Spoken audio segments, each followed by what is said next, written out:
Welcome to this week's live class.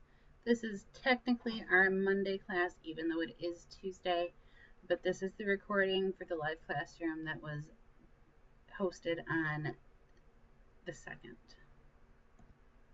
Today we're going to go over how the course is organized. I'll talk about how to figure out what your grades are and how to read your grade book. I'll talk about how to use the rubrics that are located in the course for your assignments. And we'll talk about some due dates and deadlines, and we'll also talk about what you're supposed to do this week. So first we're going to go over course organization. The main navigation for the course is in that toolbar that runs along the left side of the screen. I didn't include this in the presentation, but now that I'm thinking about it, there is a way that sometimes if you click the side of the toolbar, it'll minimize it and make it slide over to the edge, and it'll stay that way until you click it again. So if that ever disappears, don't freak out. You didn't hurt the system. You can't actually hurt the system, but to move it back, you just click it again and it will expand. So there's 4 main areas in this toolbar, and the top of it is for the updates and information that you need about this course. The second section is going to be like the rules for the class, your due dates, and your grades. The third section is where you would find your assignments at. And the fourth section is kind of the communication area, with the exception of the help area down here. Help is just a link that you click and it will take you to all the help articles on Blackboard. So if you're good at figuring things out yourself or want to get more talented at doing that, which is a good skill to have, try starting with that help area. And if you still can't figure it out, possibly try sending me an email or come into live class on Thursday. If it's something like I can't find my assignment, or I don't know what my grade was on this assignment, that's not going to be answered in the help area. That's more like how to read your grade book, how to email your teacher. All right, so the My Teacher page, which is located up at the top, there's 2 things housed in there. There's a website where I've just got some information about myself, so if you haven't done so already, go ahead and visit that. There's some pictures and just fun information. And then I also have a blog, and my blog is kind of where I write helpful strategies or important, you need to know this type information, and usually I'll link to that. Like if I give you comments on your grade and it kind of connects with something I wrote in my blog, I'll probably put a link to it in your comments on your grade. But it never hurts just to stop in there and see what I'm talking about every now and then, especially if you find yourself with time to spare in this course. The next section under the My Teacher and Announcement area would be the course information. And this is where all my contact information is. So my email address is on there, and I've got it in bold and a star next to it because that's honestly how I prefer to be contacted. Anybody is welcome to email me, be it your parents or yourself. That's my #1 way of communication. Next is my phone number. That is my personal phone number and my cell phone number.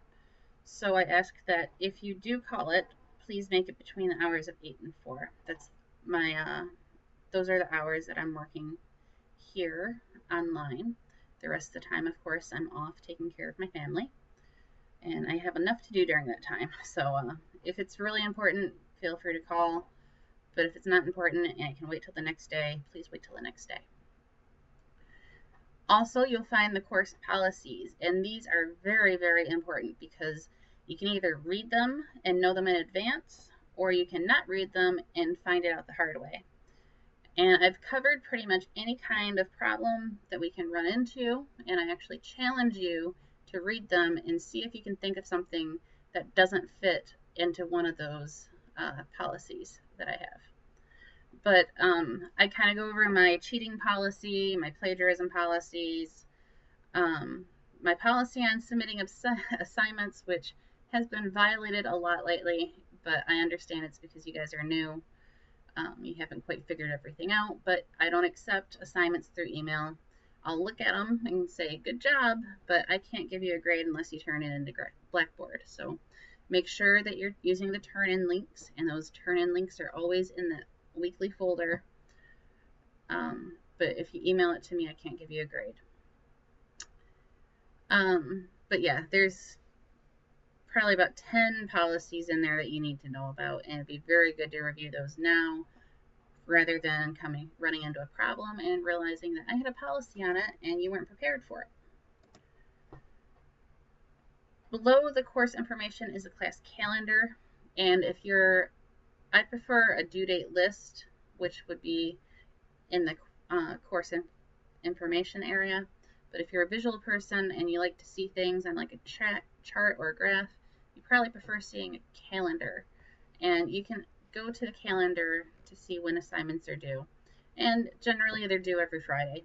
I usually assign stuff on Monday, and I ask that you have it finished by Friday. If you go past that time, it probably won't hurt you if you go past it by a few days. But if you're getting more than a week behind, then you're looking at jeopardizing your grade and getting some possible zeros.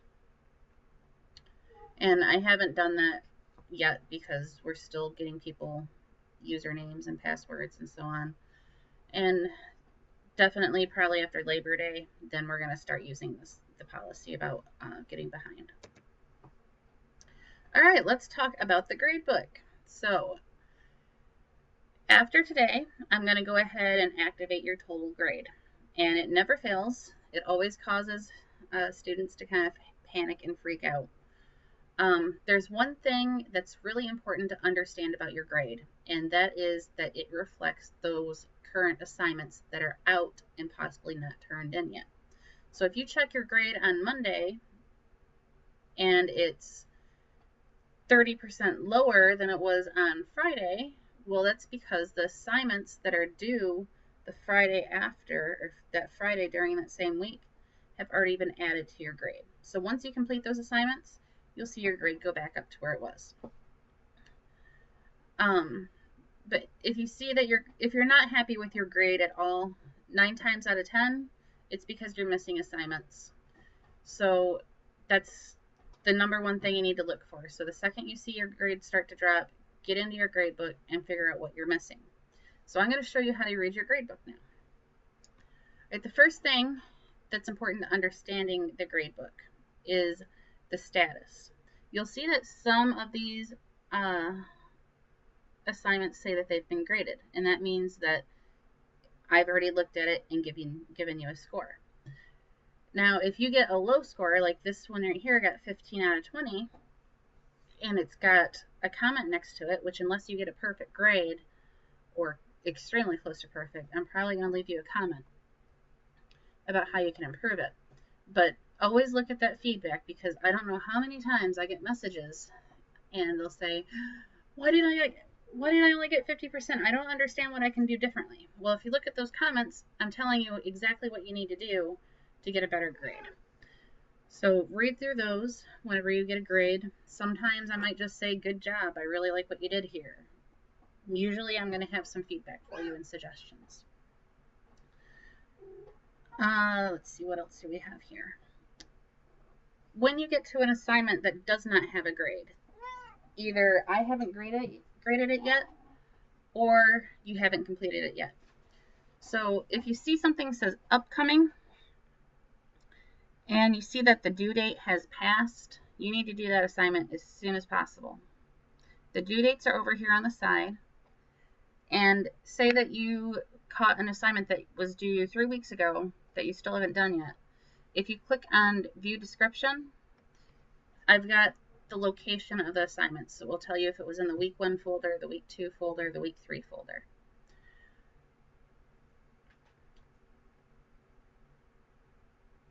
All right, the next part about grading. So we've learned how to figure out your grade after you do an assignment. Now let's talk about how to kind of self-assess yourself before you turn in an assignment.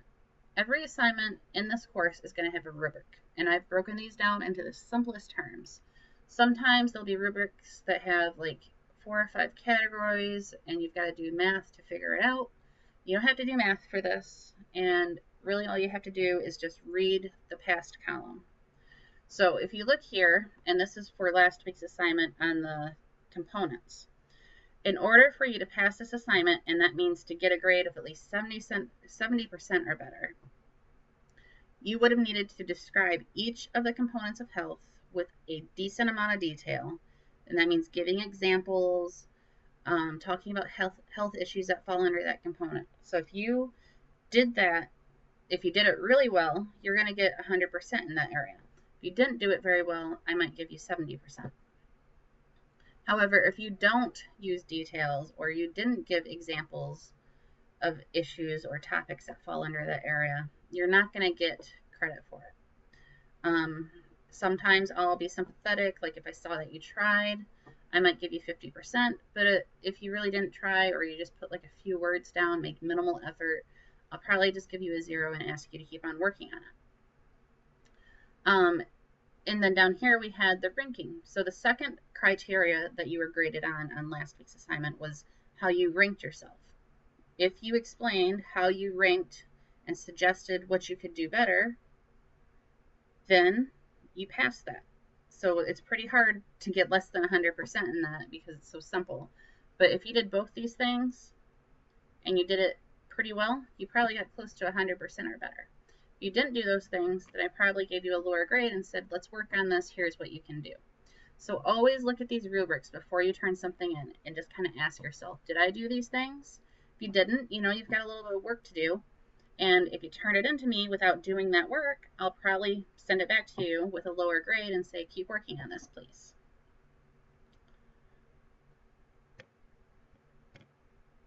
All right, assignments and revision. All assignments can be revised. So if I give you a 0 on an assignment, you are free to fix it. But there is exceptions to that. If you plagiarize or cheat, there's no revisions, there's no redo. Those just get a 0. But say you got half an assignment done, you didn't have time to finish it, you went ahead and turned it into me, you can still go back and fix that and I'll regrade it. There's no penalty. Always look at the feedback area of my grades, that little comment box that goes next to your score. Make sure you review that so that you know what you can do to get a higher score. There's really no reason for anybody not to have a good score as long as you're keeping up on your assignments, turning them in, and making changes if I ask you to make a change. All right, let's talk about due dates and deadlines. All of the assignments have due dates, and that's the date that you should have them in by, and that's usually on Friday. You can go past that due date with no penalty. However, if you go a week without turning something in, and that's, they say 2 assignments, but sometimes we'll have less than 2 assignments. But if you don't turn in at least 2 assignments a week, then if you have any past due assignments from before then, those assignments would get 0s. So that's why it's important to keep on turning in work. If you miss an assignment, it's not going to get a 0 unless you go a week without turning in at least 2 assignments. And here's kind of a example. So the student Mary was sick all of week 5 and she didn't do any work.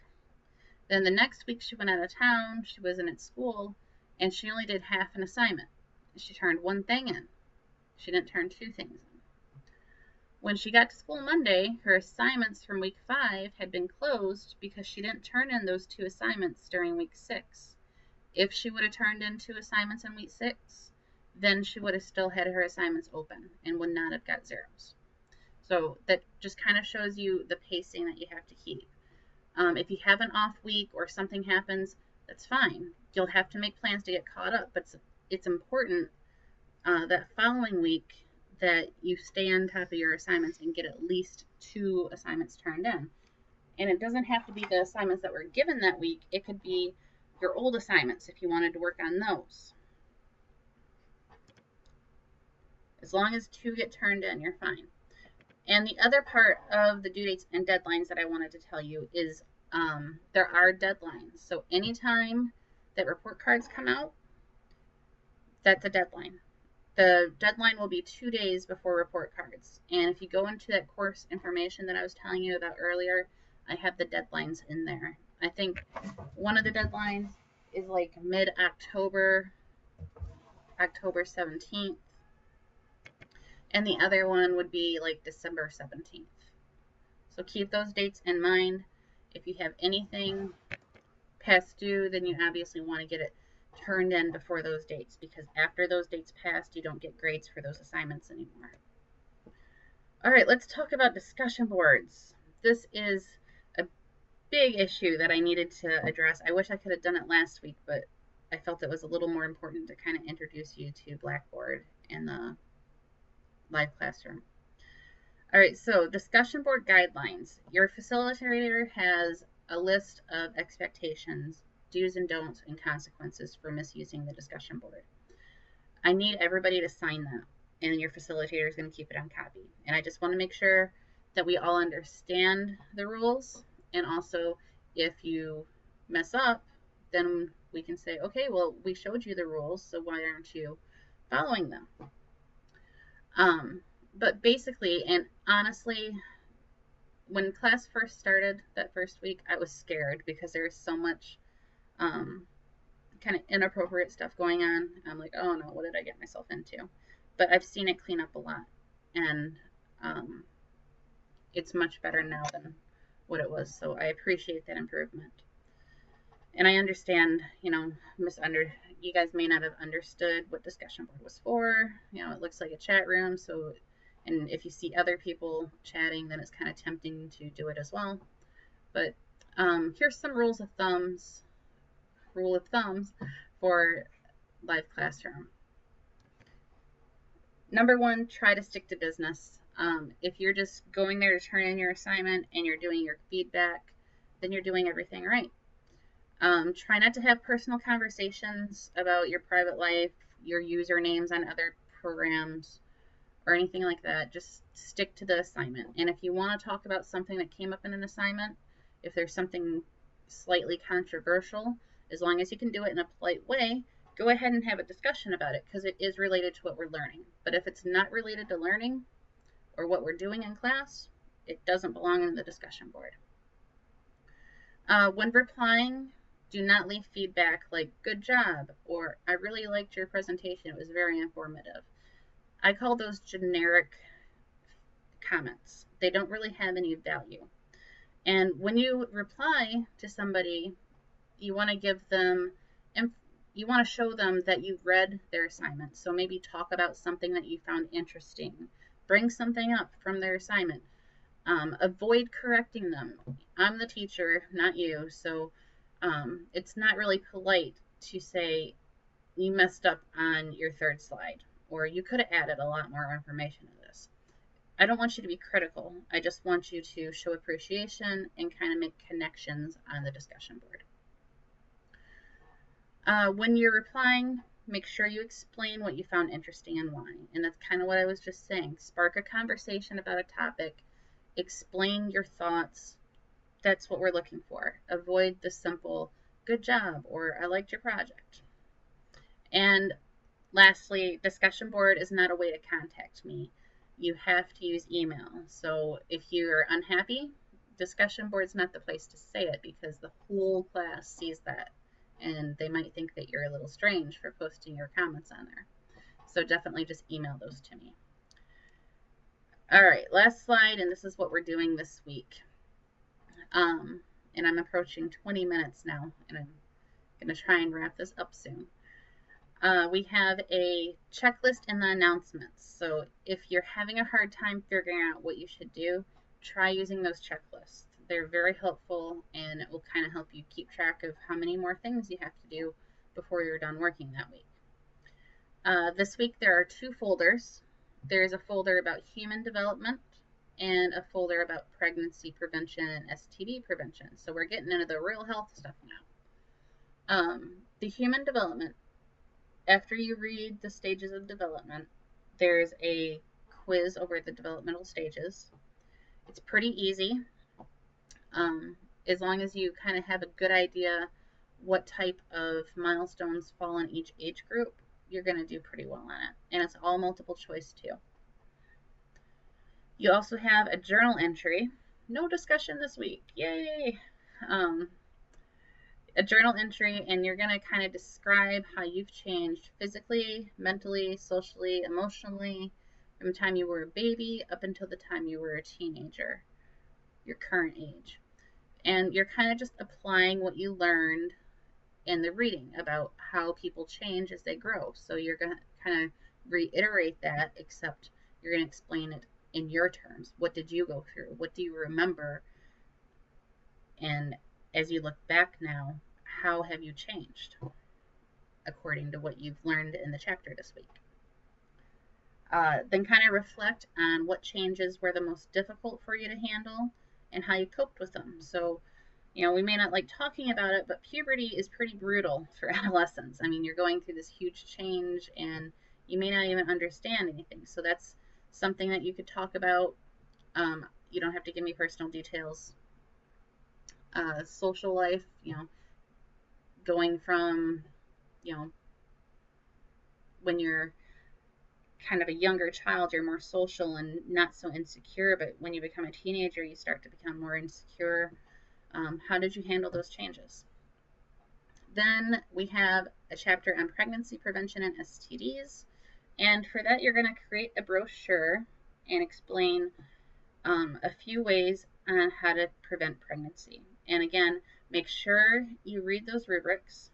For the brochure, I've given you a website that you can use to make brochures, and I'd like you to use that website.